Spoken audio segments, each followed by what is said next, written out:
Mill is writing in response to, well, to some extent he's writing in response to Immanuel Kant. The question with which Mill begins is, what is the good? How can we define human good? And again, Mill in general is a very different philosopher from previous ones. Hobbes, Locke, Rousseau, they, to some extent, ask this question, how is society possible at all? For Hobbes, Locke, and Rousseau, the question is, how is society possible at all, in principle? Mill kind of takes for granted the establishment and the functioning of existing societies. Mill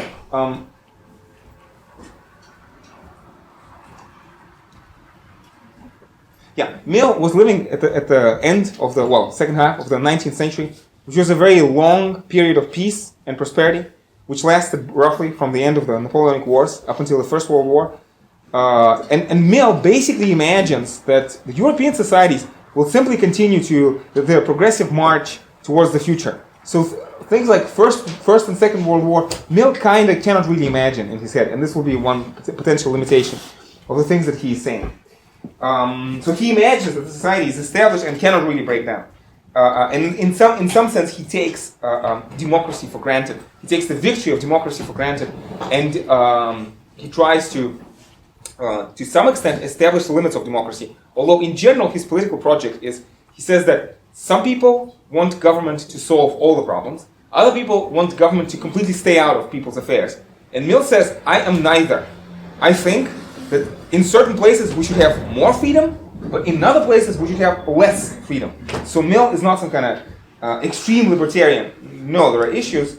Probably the most notorious issue is the right to bear children, which Mill thinks has to be restricted. Like if you're poor, if you cannot provide good upbringing and education to your child, you should be prohibited by law on the pain of prison sentence from having children. If you cannot contain yourself, you have children, I will take the children away from you and you'll go to prison. We'll talk about this, maybe, at some point. Anyway, so, let me say a couple of introductory words. So Mill, well, not introductory words, but let's lay the foundation. Mill has a certain complex of ideas which lie at the root of his political philosophy. First of all, again, Mill is a utilitarian, so we have this word, utility. It's actually a weird kind of utilitarian. And this is potentially one of the questions on the University of London exam. To what extent Mill really is a utilitarian and not something else? What does this mean? Well, he says that the definition of the word good cannot be given in the abstract. Like in the abstract, nothing is good or evil. This could remind us of Hobbes. Nothing in and of itself is good or evil. It is human attitudes, more specifically human desires, or Mill would say utility. So the happiness that certain things or objects bring us, this is what makes actions or phenomena good or bad in general. But then he's going to say that if you are going to talk about political philosophy, the only valid. So let me write first point. First point: pleasure is good, pain is bad, and that's basically the only thing that these words mean. It's an emotive theory of morality. Again, I said that he's writing against Kant. Kant wants to imagine that it's possible to derive rules of behavior from reason alone. Mill says, no, reason alone will not tell you what is good or bad. Only your desires can tell you that. So again, so pleasure is good, pain is bad. But then, when you talk about political philosophy, so if I stand up in a court of law, or if I stand up in front of an audience and I try to persuade you, and not, let's say, coerce or force you, I have to always talk from the perspective of the greatest happiness of the greatest number. The greatest happiness of the greatest number. Why? Well, basically, for the same reason that Rousseau was talking about commonality of interest. Because, again, to some extent, it is possible for us to have a dialogue, a political dialogue. It is possible for us to be members of political society and not slaves under the direct force of war, only if we count each other's interests as equal. So, again, for Mill, just as for Rousseau, the basis of justice is commonality of interest. But if we say commonality of interest, it means that we have to take everybody's interest as counting as equal. Because if I, let's say, I say that this half of the room is going to matter to me more than this half of the room, than this half of the room, can I actually ask this question, like, why do you want to be a member of your society at all? Why? It's like, in some sense, well, it's a complicated point. Maybe I'm not sure if it's a complicated point. I'm not sure if I'm explaining this in a clear fashion. Maybe let's talk about this in the seminar. But it doesn't make sense to talk of us as a political society and then say, yeah, but we care less about welfare of certain people. So we could say, like in Rousseau, that we establish general rules, and then if you break those general rules, we'll punish you, and this will decrease your behavior. But in terms of general rules, the general rules have to treat everybody equally. There has to be like this equality of opportunity, if you want, basic. And this is where we get this greatest happiness to the greatest number. Anyway, now what Mill then does is he says that the task of the utilitarian philosopher is, again, he says we live in a democracy, so he presupposes that we live in democracies. Maybe let me write this on the board. So the presupposition is that we live in a democracy. And he says that we as utilitarian philosophers, we are practically minded. What we want is we want to change public opinion and we want to change legislation.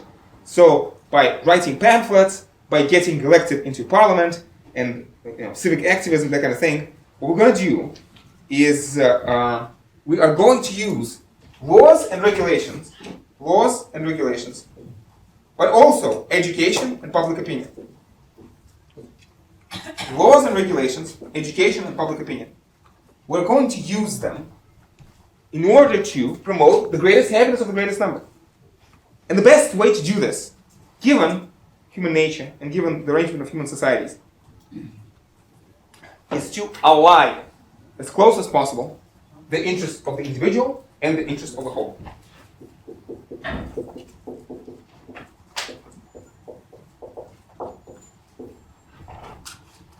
Now, it's a complicated story. You have this famous Russian-born British philosopher Isaiah Berlin, who makes the distinction between positive and negative freedom. I talked a little bit about it in the lecture on Rousseau. And Mill is supposed to be a defender of negative freedom. Well, let me respectfully disagree with Isaiah Berlin. When I look at Mill, I don't see very much of negative freedom. What we are talking about, again, from the very beginning, is that we have to use laws, regulations, education, and public opinion to align the interests of individuals as much as possible with the interests of the whole society. I mean, Mill's thinking is kind of interesting on this point. He wants to say, look, giving birth to children is an intentional action. If your children are going to be useless parasites, then we're going to prohibit you from having children. Children exist in order to increase utility. That's the whole point of having them. If they don't, then just, we shouldn't give birth to them. So immediately, talking about this, Mill is very much against natural rights. So he says, natural rights? Nonsense. Doesn't exist. Natural rights. Actually, as a matter of fact, for Hobbes and for Rousseau and for John Stuart Mill, the notion of natural rights makes no sense. Locke is the one who has natural rights. He derives them from God. But if you don't have God, and back to your question about atheism, Locke really needs God. But Rousseau and Hobbes are probably best read as atheists, at least 3/4 of the way. Mill is a complete atheist. Mill is a wonderful example of this. He was brought, his father, James Mill, associate of Jeremy Bentham, you might have heard these names from last year, was a prominent philosopher in his own right, and he brought up Mill as an educational experiment. So Mill knew Latin by the age of 3, Greek by the age of 7, something like that. And among other things, James Mill, his father, did not teach him about religion at all. So when Mill grew up, he found out that there are these strange people. They're called Christians. They believe that there's a God who has made the world. Oh, very interesting. Please tell me about it. So Mill is like an atheist in a technical sense of the word. He doesn't know anything about religion. Religion is this weird, what's the right phrase, exotic thing. As far as Mill is concerned. Anyway, so, well, again, and the reason why Hobbes, Rousseau, and Mill do not believe in natural rights is because, look, it's fine to talk about natural rights, but tell me, what are the natural rights? What guarantees natural rights? And if you cannot tell me that, this word is just useless. And for Hobbes, Rousseau, and Mill, it's clear that, look around, open your eyes, look outside the window. Think of, genocide in Rwanda, or, places like that. Where was natural rights when that thing happened? Nowhere. Sorry. This is not how the world works. And proponents of natural rights, people like, for example, Locke, have to find certain intricate, counterintuitive ways to defend their position, nevertheless. So Locke has to have this assumption that everybody knows by the light of the reason that there are natural rights. Notice, in some sense, this is the... I should go back to Mill, but let me get out this sentence. This is this notion that if there's a disagreement, we are entitled to appeal to heaven because there can be no judge on earth. In some sense, this failure in Locke exactly proves Hobbes's point. So the failure of Locke proves Hobbes's point that sovereignty has to be absolute. If you limit sovereignty, then there can be no judge between the sovereign and the people, and the only thing you can do is go back to the state of nature. That's why sovereignty has to be absolute for Hobbes, but also in some sense for Rousseau as well. Although Rousseau wants this democratic sovereign in the sense of people in their collective capacity, but again, there can be no judge between an individual and the sovereign. Otherwise, we go back to the state of nature, which I suppose for Rousseau is go back to the evil contract, or something like that.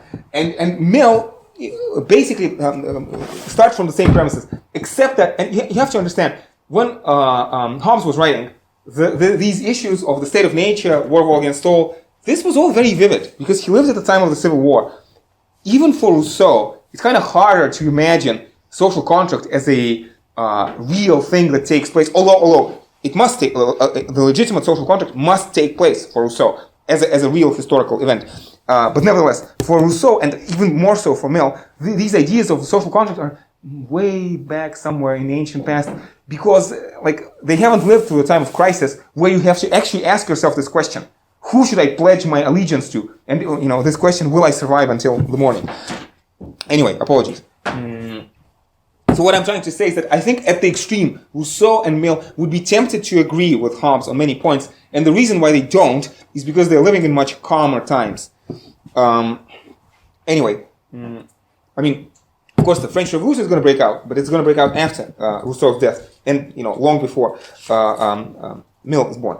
Anyway, or at least the order is restored well before Mill is born. Anyway, so go back here.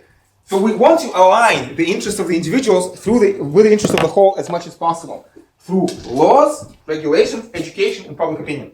So basically, why do I question this? The definition of this as negative freedom. Why do I say that this looks like positive freedom to me? Because again, the point is that a child is born. We want, through again education, upbringing, and public opinion, and laws and regulations, steer them in a direction which will be socially useful. Like, you ask a child, what do you want to be? I want to be a drug dealer. I want to be a pimp. No, sorry. Education, public opinion, laws and regulations disincentivize you from doing that. You want to be a firefighter? Excellent. You want to be a teacher? Even better. Doctor? Wonderful. So these sort of and the question why? Why do you want to be a firefighter? Because my education implants in my soul, and Mill, this is called the principle of association. So in some sense, the same way that the Pavlov's dogs are trained, the same way society trains individuals to associate certain things with goodness or pleasure. So it's like people like being esteemed. So I think if I'm a firefighter, in my own head, I derive pleasure from thinking that I'm a firefighter. But naturally, it's neither good nor bad. It's neither pleasant nor unpleasant to be a firefighter, probably. But since the time I was born, society, through education, implants this association with me. Likewise, so I am esteemed by public opinion. Yes, I'm doing a socially useful task, and I derive pleasure from that. I'm being praised by other people. It's nice to be praised. But also, I get paid money. And also, I have a job that pays benefits, all that kind of thing, right? And it's, for example, it's against the law to be unemployed, or something like that, right? So laws, regulations, education, public opinion steer me towards this goal. So in some sense, what Mill wants to do is he wants the system of laws, regulations, education, and public opinion such that when a person asks, how can I be happy? Like I get out of bed in the morning and I ask, what can I do for myself today? The answer is, I have to be socially useful, because that's the best way of me becoming happy. And Extreme case. Imagine, again, I'm a firefighter or a soldier, but let's stick with a firefighter. I have to jump into a burning building, and I'm risking my life. But we're utilitarians. We don't believe in God. We're methodological militant atheists. We don't believe in God or the afterlife. What is the justification for me to sacrifice my life as a firefighter? Well, Mill is going to say, well, to me, the pain of shame and punishment for not risking my life is greater than the risk I'm taking in trying to save innocent people. Mm-hmm. So it is more painful for me to run as a coward from a dangerous fire. It's more painful than to risk my life. Likewise, as a soldier, I would prefer, I would get more utility of dying courageously in battle than living the rest of my life in shame as a coward. Mm-hmm. That's the point. And we achieve this through laws, regulations, education, public opinion. But, of course, when you say this, of course, Mill assumes certain things about human nature. So, he assumes that humans are, first of all, that our interests are broadly speaking common. So there's an assumption of human nature. That we have a broadly common interest. And also, very important, that human beings are capable of development. This is going to be my next point. So I suppose when we talk about this. By the way, Mill also says that when you talk about this, individual on the whole, greatest happiness of the greatest number, all of this can actually be summarized in the Golden Rule. It says the Golden Rule is the ultimate perfection of utilitarian morality. Do unto others as you would them do unto you, right? Anyway. Let me talk about development. So immediately. We're talking about pleasure and pain. Let's suppose somebody says, well, but what is pleasure? Different people derive pleasure from different things. How about saying that I have an itch? Scratching an itch is pleasurable. This is, by the way, I think this is an example from Socrates when he talks about Callicles. So talks to Callicles, I think. Anyway, scratching an itch, that's pleasurable as well. If the only thing that happens is it matters is the greatest happiness or the greatest number, how about we all implant people with some kind of horrible virus that will make them itchy all the time? They will just go around scratching themselves, and they derive pleasure from this, and they will get maximize pleasure this way. Does that work? And Mill immediately here against Bentham, who is his intellectual godfather, says not all pleasure is made equal. Not all pleasure is equal. When we talk about pleasure, there's higher and lower pleasure.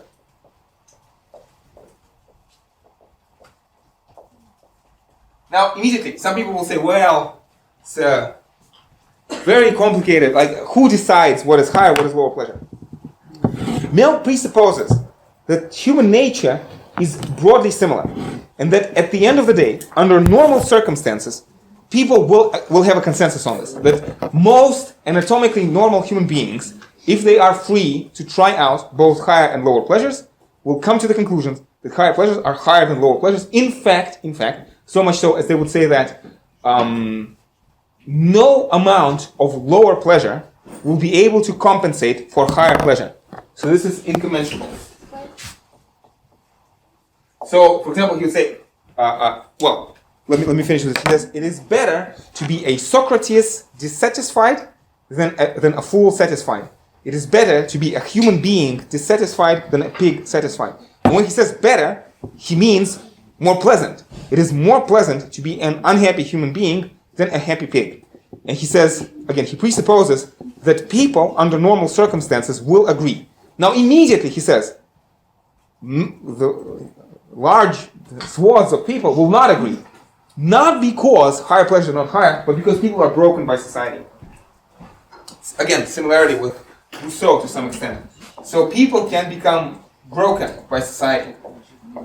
And his own example is working class. He says working class people, they haven't had benefit of proper education, they are overworked, they come back from home, and the only thing they can do is, drink or watch some stupid television. They are incapable of experiencing higher pleasures. Not because higher pleasures are not as good, but because they have been damaged by the way our society is organized. Question? Yeah, so for example, all about the higher good. But if there is a terrorist organization, let's say, and they truly believe and they have a number of followers who... Yeah, we'll get there in a second, okay? And also, he doesn't believe in God, but then doesn't leave any space for morality to have this clear line of what is good and what is bad. Well, there is a very, very, very clear line for Mill. What is pleasurable is good, what is painful is bad. And in any particular circumstance, each individual person knows what is good for them and what is bad for them. And yeah, you run into problems when people change their mind or different people have different definitions of pleasure and pain. But Mill assumes that human nature is common enough that in the long run, we will be able to sort this out. Don't worry. He addresses these issues in a second. Okay, so, and not only this, but you see, Mill wants to say that lower pleasures, things such as, I don't know, food or sex or drugs or something like that, they tend to be, like, the English term for this is rival. In the sense that if I enjoy a good, you cannot enjoy it too. So there is potential scarcity when you talk about lower pleasures. But higher pleasures are non-rival. If I enjoy higher pleasure, you can enjoy it too. So there is no scarcity. And he's going to say again, so I need to write the word development. Do I have the word development on the board somewhere? Yes, I have it here. Let me write it again here. Development. Basically, again, for Mill, the paradigm of human happiness is individual intellectual self-development. Like, the way to become as happy as you can be is to become maybe a composer, or a Nobel Prize winning scientist, or a Nobel Prize winning writer, something like that. And the point is that if you are a person like that, other people do not restrict your freedom, they enable your freedom. Let's go back to this idea of positive and negative freedom. So negative freedom is, this is mine, don't you dare touch it. Don't come near me. So I am free to the extent that I'm free from you. I'm free from you. This is negative freedom. This is not what Mill is talking about. His freedom is positive freedom, contrary to what Isaiah Berlin wants to say. I disagree with Isaiah Berlin, right? So not everybody, but let me explain. Because if I am a composer, you do not restrict my freedom. You enable my freedom. I want you to listen to my piece of music. I want you to appreciate my piece of music. And in fact, I want you to give maybe constructive comments or write your own piece of music, such that we create a school of music and we all go forward in one direction. So, like the school of musicians, or the school of artists, or the school of philosophers, or the school of scientists, or the Large Hadron Collider, or whatever. All these situations in which, again, people's interests move in the same direction, point in the same direction. And my freedom is enabled by your freedom. It's not restricted. And at the end of the day, Mill wants to say that the best way, and this is a tendentious assertion. Not everybody will agree, but Mill comes out and says this. He says the best thing that a human being can do is to become a beautiful object of contemplation, which will make the human race infinitely more worth belonging to. Self-cultivation, self-development. Like other people will look at you and will derive aesthetic pleasure by looking at you. You may feel, especially if you read Mill in more detail, you may see certain similarities between Mill and Nietzsche, actually, because both of them are very much interested in this individual self-cultivation, cultivation of oneself as a work of art. Nietzsche often writes in much more conflictual terms, but in general, I want to say that they, like in principle, they're moving in the same direction, or at least so I feel. Okay, so far that's good. Next step. So next step is, well, you can ask, who is going to decide how we're going to organize society to promote this? And Mill wants to say that, well, let's start at the beginning. He says that there were points in history where basically the proper way to govern people was despotism. And he gives 3 examples. One, he talks about war. He talks about ancient times of war. He specifically talks about Athens and Sparta. where basically everything you do is relevant to the question of survival of society. So basically, what you eat, who you marry, what you do when you get out of bed in the morning, this was a question of survival of your society. Think of the Peloponnesian War, which lasted for 30 years. So in societies under war, there has to be some kind of despotic regime. Necessarily, because society is in danger. We cannot allow people freedom to choose what's the best course of action. The second example is he talks about children. He says children are irrational or immature. They do not know what's good for them. So it is appropriate that parents rule over children, well, despotically, in the sense of they decide for children what is the best thing to do. And the last example, a very tendentious example, but the one that Mill gives, we talk about barbarians.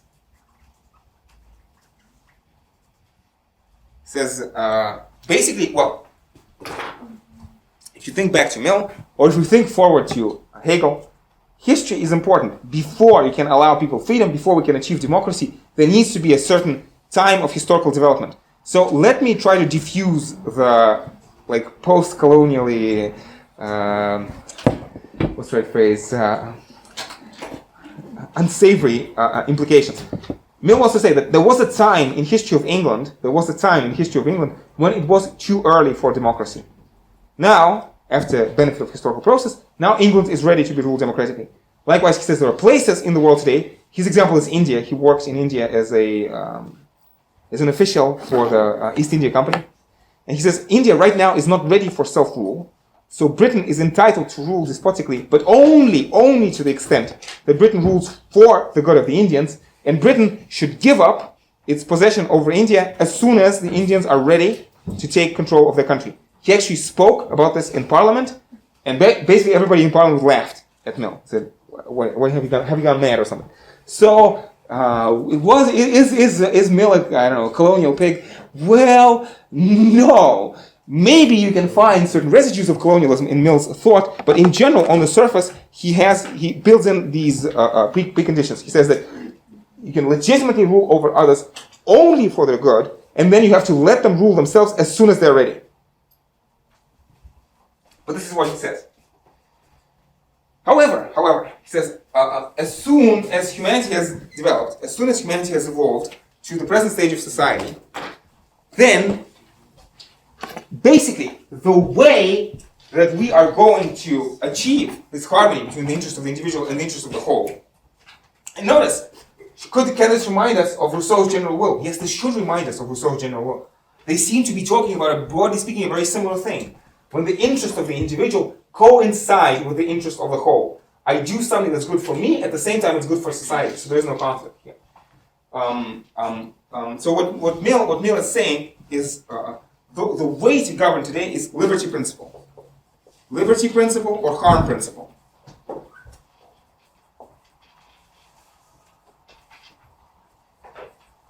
And basically he says that the only case in which society is justified in intervening in the affairs of the individuals is to protect other people from harm. This is the only viable application of the utilitarian doctrine.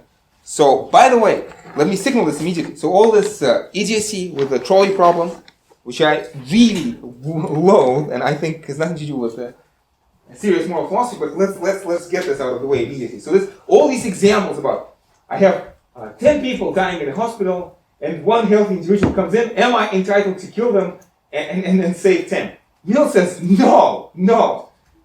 The only possible restriction on human freedom is when you attempt to prevent direct harm to others. So basically, if I'm a criminal, you can restrain me. That's the only case. Or let's say if I'm smoking and my smoking causes your cancer, you can restrict my freedom. But unless I'm directly harming you, you cannot intervene in my affairs. Well, you can say, but Mill, what about horrible times of war, where it's a question of survival of the country? And Mill says, sorry, you are not looking at the schema very carefully. Yeah, we already talked about war. Yes, in times of war, you do what you can. And sometimes in times of war, you have to sacrifice a battalion to save a company. Maybe. But we are not talking about times of war. Again, Mill is living at this fin de siècle. It's a long period of peace. He imagines this will never need to happen. So again, but Mill and Locke will never discuss this situation in which two people are trapped in a cave with nothing to eat, and my only way of survival is to kill you and eat your dead body. No? Neither Mill nor Locke will ever discuss such questions. And again, more specifically, again, Mill can imagine this progressive move of humanity toward. Again, in some sense, Mill is already living in communism, in his thoughts, that we are already sort of enabling one another, and which is a progressive movement, and the best way that can happen. And notice again, Mill's examples would be things like penicillin, or technological progress, things that improve the conditions of everybody at the same time. Okay. So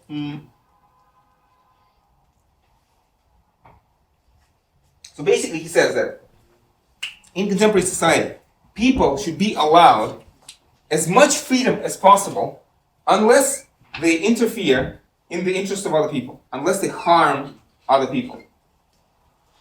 And Mill is going to say there are three liberties which are important in this respect. Liberty of speech, liberty of lifestyles and pursuits. Let me write experiments in living. And the third one is liberty, freedom of association. Experiments in living. We'll talk about this in a second. So I am free to experiment with my lifestyles as long as my lifestyles don't harm others. So like if I want to dye my hair pink or whatever, make tattoos all over my body, or be homosexual, or as long as consenting individuals decide to live in, I don't know, in a kind of interesting family arrangement, like I don't know, 5 guys and 3 girls, or something like that. It doesn't matter. As long as it doesn't harm anybody, people should be free to pursue any kind of, or Mill would say, if I want to take LSD or heroin as experiments in living, as long as I understand the harm, and as long as I do this in a responsible fashion, such that I don't harm anybody by doing this, like let's say if I take heroin and then I go drive my car on the streets of Moscow and kill a bunch of people, this could be restricted. But if I take heroin in the luxury of my apartment because I am experimenting in living as an experiment in living, that's fine. That's fine. And Mill is talks about how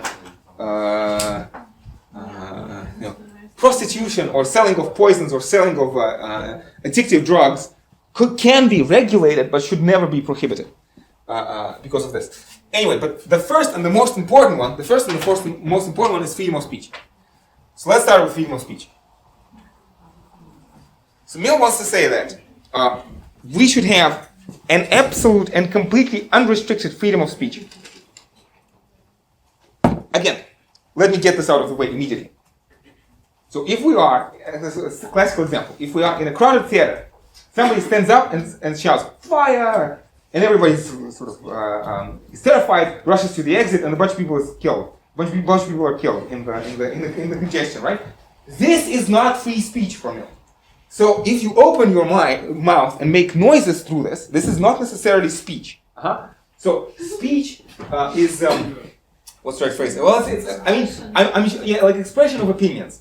So you can say whatever you want if you are expressing an opinion, but shouting fire in a crowded theater is not protected by Mill's free speech. I suppose. Well, maybe the border is gray, like there's some gray area which is unclear. But at the same time, I feel that in general we understand what is the difference. It's like, complete free speech. So, like, if I want to express racist or homophobic views, I should be allowed to. In fact, in a couple of seconds, I'll give you reasons why Mill actually thinks it's good for society to have people who sincerely express homophobic, racist, and other kinds of views. So, in some sense, maybe there should be a government fund set up. Mill doesn't say this, but one could imagine. Government funds set up just to give grants to homophobes, racists, anti-vaxxers, and flat earthers, whatever. Whichever opinion you find abhorrent or dangerous, not dangerous, but ridiculous, offensive. All opinions should be allowed in the free marketplace of ideas. Why? Because Mill wants to say that, again, this is an age-old idea that competition leads to progress. So competition between ideas leads to truth. So every idea needs to be allowed in the marketplace. Ideas have to have arguments. What kind of arguments can you give for it? It's true, but Mill imagines that again, all of the ideas are allowed in the marketplace of ideas. People give arguments for them. People get persuaded by the best arguments, and that is how society moves forward. So it's like, if you want to not be a racist, you should not be a racist for a good reason. And in order to not be a racist for a good reason, you need to first have examined the best reasons for racism. Unless you have examined the best reasons on the opposing side, you don't know what are the racist ideas. So let me go back to my example with shouting fire in a crowded theater. If I go outside into the street and I shout racist slogans, I point at particular people and say, let's kill them, that's not speech, that's not protected. But if I publish a pamphlet in a journal saying, look, these people are inferior and should be gassed, that's okay. So it's different. It's different. Yeah. Well, sorry. I mean, this Mill is talking about this. Okay, this is important. Those of you who will be writing on the universal law, you need to write about these examples. Anyway, so Mill gives 4 reasons why every opinion, including again, it's important to take all these examples. Best arguments for fascism, racism, sexism, anti-vaccination, whatever, anti-global warming. Let's write here. So the first reason why Mill advances, he says the opinion that you are trying to silence may be true.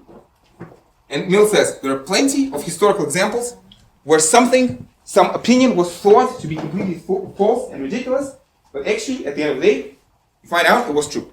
His 2 examples are weird. He talks about Socrates and Jesus. He says both of these guys were killed, but later generations thought they were saints, basically. So sometimes you may be completely sure that the opposing opinion is false, but actually it's true. So how do you know? And let's say today the prevalent dogma is anti-racist, but there was a time in human history where racism was the norm. So if racists were wrong back then, how do you know that anti-racists are not wrong today? You can only know this by examining the best arguments on all sides, and this means that no opinion should be silenced, no opinion should be prohibited. So any opinion could potentially be true. How do you know? Again, skepticism, empiricism, say hi to Locke and Hobbes. The second example that he gives is, well, actually, I can give you my example. What's his first name? Semmelweis. Hans? I forget. Semmelweis, the great Austrian doctor who has proposed this wonderful measure. The doctors should wash hands before they operate on patients. He was considered mad for some reason. Yeah, he was considered mad, much more so. He was beaten to death by guards in an insane asylum for asserting the doctors should wash their hands before operating on patients. And the doctors said, no, this is a stupid superstition. And in fact, doctors were proud to wear dirty clothing because this showed their skill. Like, if I'm operating on you, I don't want to be clean because I want to show to you, I've just done 5 operations before you, I know how to do this. So anyway, let's not continue this discussion. But this is one example. Okay, the second reason, which is almost the same as the first reason, he says, maybe the opinion that you are trying to silence is partially true. It's not the whole truth, but it's partially true. So, what we believe is partially true, what they believe is also partially true, and then in the collision, we'll get closer to the truth. It's like, let's say, the vaccination movement is not completely correct, and anti-vaccination movement actually is partially correct. Like, and sometimes vaccines actually cause harm. So it's important to allow both opinions together, right? To what's the right phrase? Like mix, have dialogue, and then truth. We get closer to truth in the end. And in some sense, again, well, maybe I should write this. I should have written this on the board a while ago. When Mill says utility, he says utility in the largest sense of the word. Utility as the permanent interest of man as a progressive being. Permanent interest of man as a progressive being. Let me write this here. Permanent interest of man as a progressive being.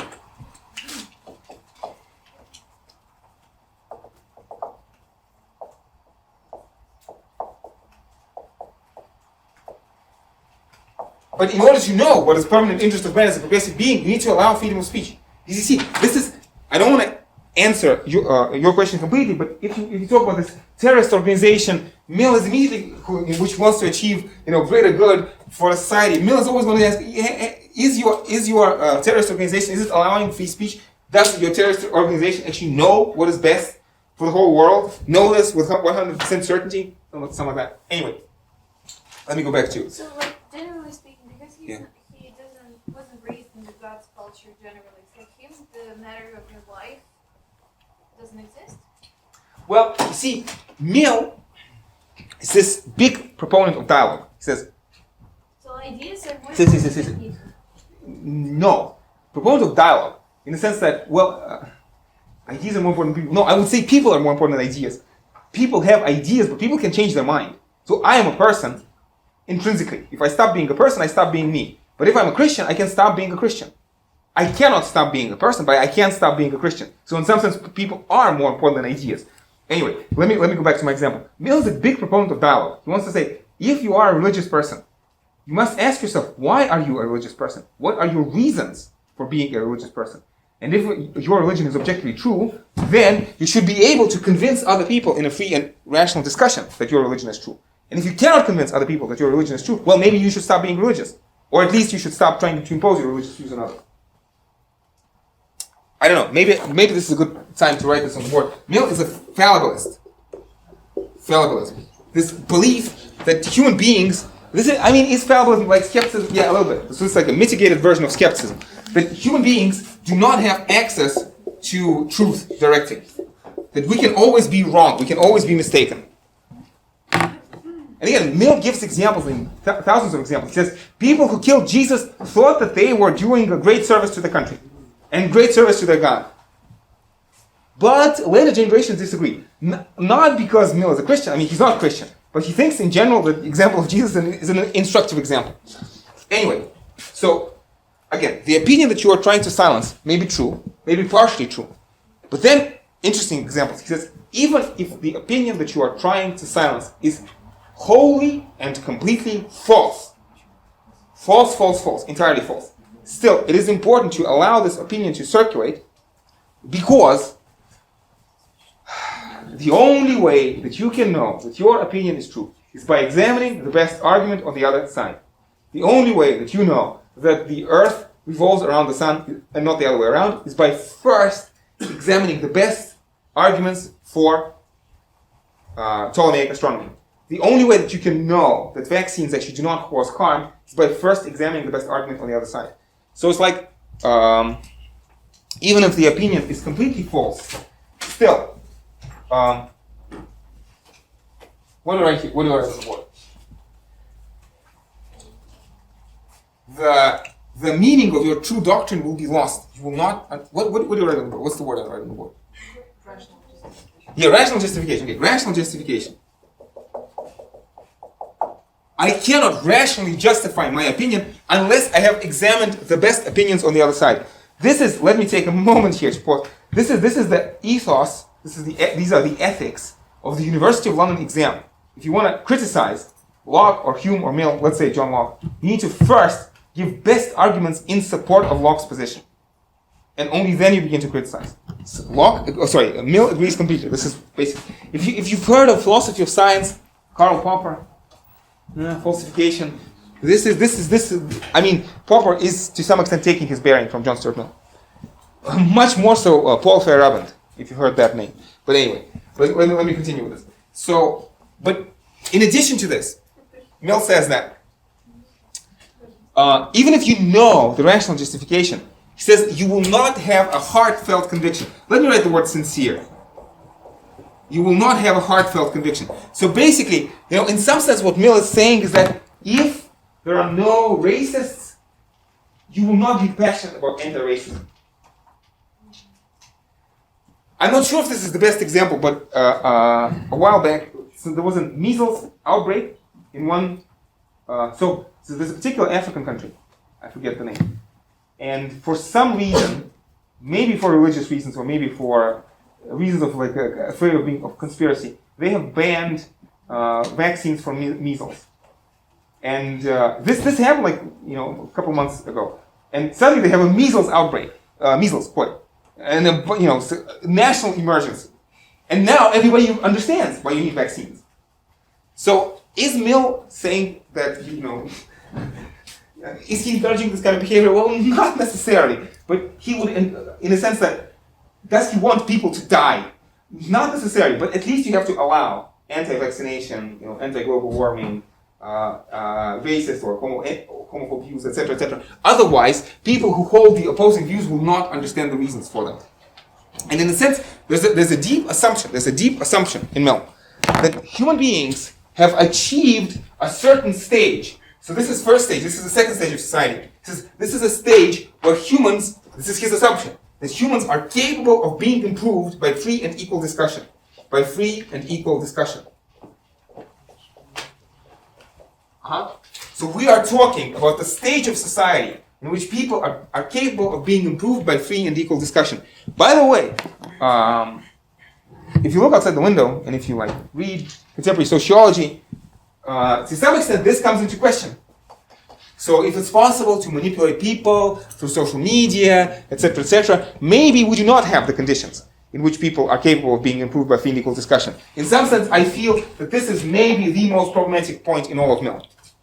Is this really true? But if you grant his assumption, he's going to say, look, if we really are capable of being improved by free and equal discussion, you need to allow as much as possible the freedom of speech. And then the best opinion will win in the end. This is how progress is possible. And again, you see, Mill is not interested in, let's say, well, we have taxes 13%, we're going to get taxes 14%, I'm going to have less, less money to spend on my disposable income. Or let's say, another issue. According to widespread agreement, women in the United States earn 93 cents per dollar, something like that. So there's a discrepancy of several percentage points between males and females. Mill is not interested in that. He's interested not because he doesn't care about women. He cares about Mill, among other things, wrote a whole book, Subjection of Women, which I probably need to say at least a word about. But his justification is always common interest. What can we do in order to increase the welfare of everybody in society?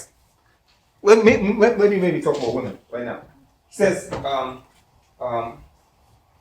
of the human population, women, are denied equal rights. So in Mill's time, women did not have basic rights in the United Kingdom. Women got a right to vote in 1921, I think, in England. So later than the Soviet Union. Think about that. Basically, Mill is saying that there's a potential for development of half the human race, which is simply denied to us.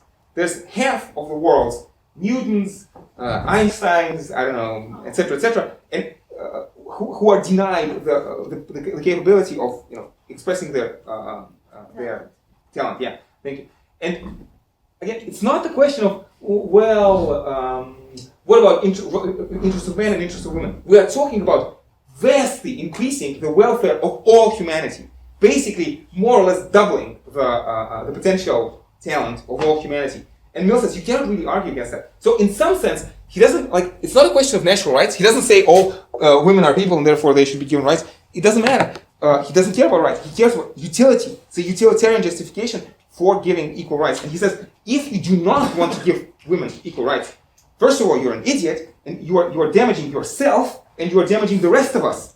So you are damaging yourself, you're detracting from your own utility, but also damaging the rest of us, and that's why the rest of us need to come in and restrain you, because you are by keeping women down, you're actually harming the rest of the population by denying them access to talent. Likewise, censorship. If the Catholic Church is censoring Galileo, they are denying the access to potentially true knowledge to the rest of us. So it's not a question of the sensibilities of religious people. No, there's a clear and direct danger in this kind of censorship, which causes us direct harm. In this sense, and it is in everybody's interest to basically, shut up the Catholic Church and make them restrain themselves. Something like that. But the church has to be on the free market of ideas as well. Oh yeah, no, by all means, in terms of free and equal discussion, you can propose whichever view. It doesn't matter. So it's not a question of banning the Catholic Church. It is the question of restraining the Catholic Church from silencing other people. There's a difference between being able to express my opinion and being able to silence other people's opinion. Everybody should be able to talk. Nobody should be able to shut other people. Shut up other people, right? So when I said shut up the Catholic Church, I meant shut up the censorship of the Catholic Church. So stop the censorship of that the Catholic Church is perpetrating. But they're clearly allowed to express their views. In fact, I don't want to go there, but if you actually look at what Cardinal Bellarmine was saying to Galileo, you will actually find that Galileo was partially completely wrong, and Bellarmine was partially completely right. And actually, you don't get the full picture unless you combine the views of Catholic Church and Galileo. But still, Mill would say that the Catholic Church was unjustified in silencing Galileo. Anyway, what else do I want to say? Yeah, okay. So this is freedom of speech, and this is the most important part. There's going to be a whole question on the University of London just about this. This here is one whole question on the University of London. Of course, as you talk about this, you also need to bring this stuff to bear. But this is one issue. Another issue is experiments in living. So I'm not sure how much detail I want to go into here. But Mill basically wants to say that as long as you engage in a sincere experiment in order to improve your life and improve the life of everybody else, you should be allowed to do that. Now, what are you not allowed to do? So let's say, if I come home and I decide to drink myself to death out of spite just because I hate you and I want to impose a burden on society, this is criminal. I should not do that. So there's an interesting line here, right? So experiments in living are actually, ultimately, for Mill, are also in the service of the greater good. So how is this supposed to be realized? Well, Mill is saying that if you harm others, you should be punished. Maybe by law. But you see, think of this example I said a couple of seconds ago. I come home and just to spite you, I want to drink myself to death. Just because I hate you, I hate the human race. And it's like I want the society to have to deal with the burden of my dead body, and I also want to deny the society the useful service I could give to it. Now, in terms of law, Mill says it's impossible to pass a law against that, because this law will give too much power to the police, basically, and this will be bad for us. This will restrict the liberty too much. So maybe you should be punished not by law, but by public opinion.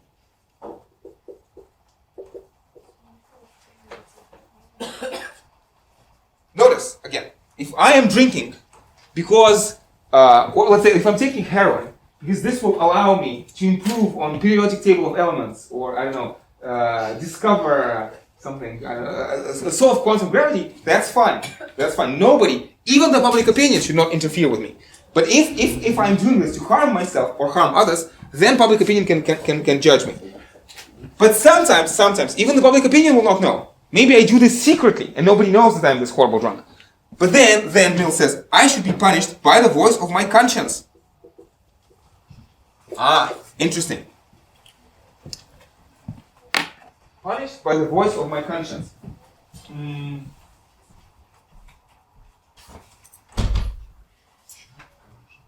Conscience, совесть. And then Mill goes into this long discussion of what he calls self and other regarding actions. Self and other regarding actions. Self-regarding actions and other regarding actions. So basically, Mill says, look, if I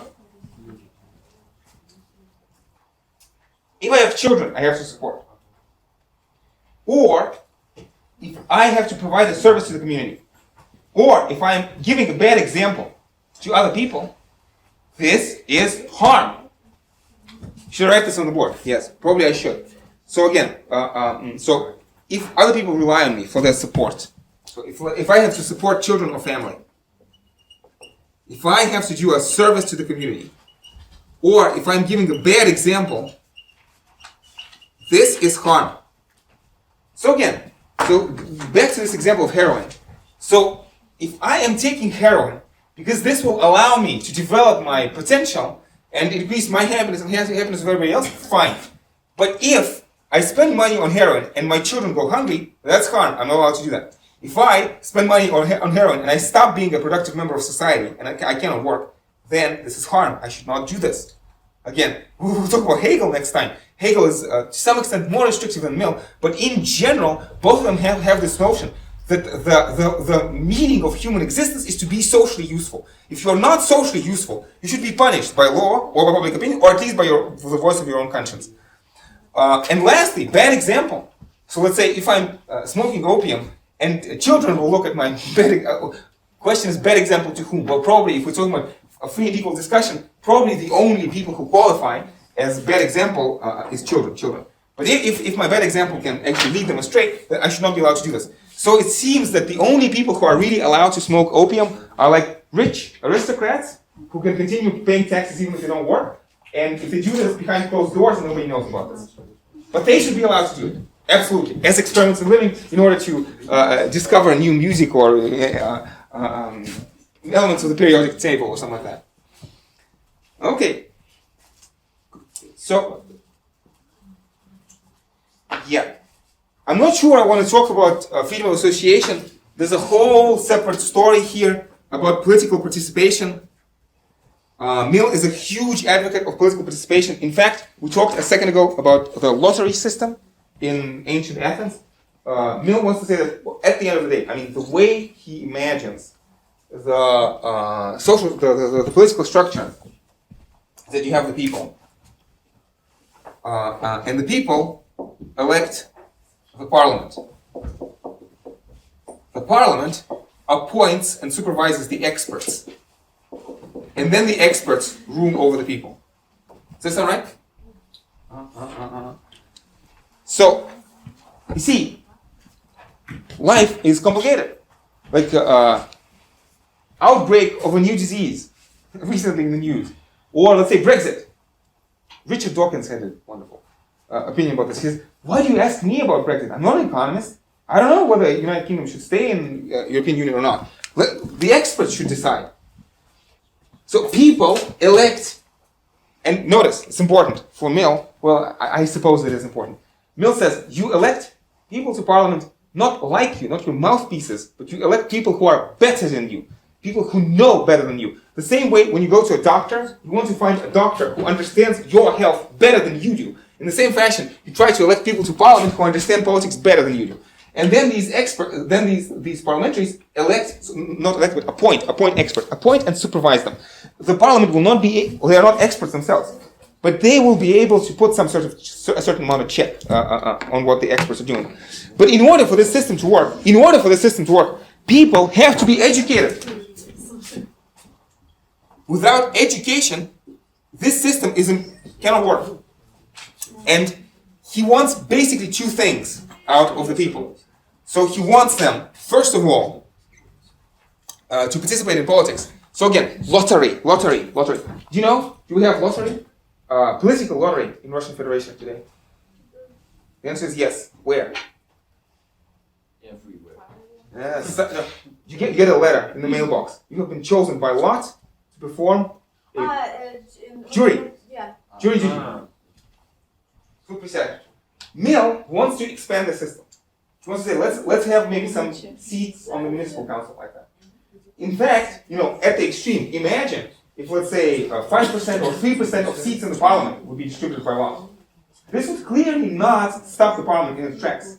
But this would first of all provide a check, and secondly, much more importantly, this will provide education. So let me write lot, and this will provide education to people. Mill says, yes, people who are elected by lot will not be as good as the experts, but to a limited extent that you do this, people who acquire political education, they will know how to be good citizens, and they will elect better people to parliament through this. And second thing that he wants is somewhere over here. He wants the criticism of equal ability outside the system. So he wants people of equal talent outside of the system. So if you want like a shadow cabinet, the example that Mill gives is wonderful. He says, look at the melancholic condition of the Russian Empire, where if you want to achieve anything in life, you have to enroll in government service. And basically, the only way to move forward is in government service. Mill says that's bad. You need to have opportunity in private enterprise for people to achieve success and be powerful and influential outside of the official government bureaucracy. And well, I suppose the way that these people would work is they do not have political power, obviously, but they will be able to influence public opinion. Likewise, these people who are chosen by lot will also be able to influence public opinion because they will be part of the public. I mean, ideally, a large proportion of the population. I mean, in Athens, you would imagine that the majority of people, if not the vast majority of people, who actually voted on public decisions had political experience. So, like, imagine more than half the voters have had political experience through lottery. This is the kind of system that we are thinking about. Again, education in terms of civic education. And Mill says, yes, of course, people appointed by lot will not be as efficient as the experts, but still, so we incur some disutility, right? There's an inefficiency because these people are not as efficient. But in the end, in the long run, this is more efficient because these people are better citizens and they elect better people to parliament and they supervise the experts better. It's a trade-off.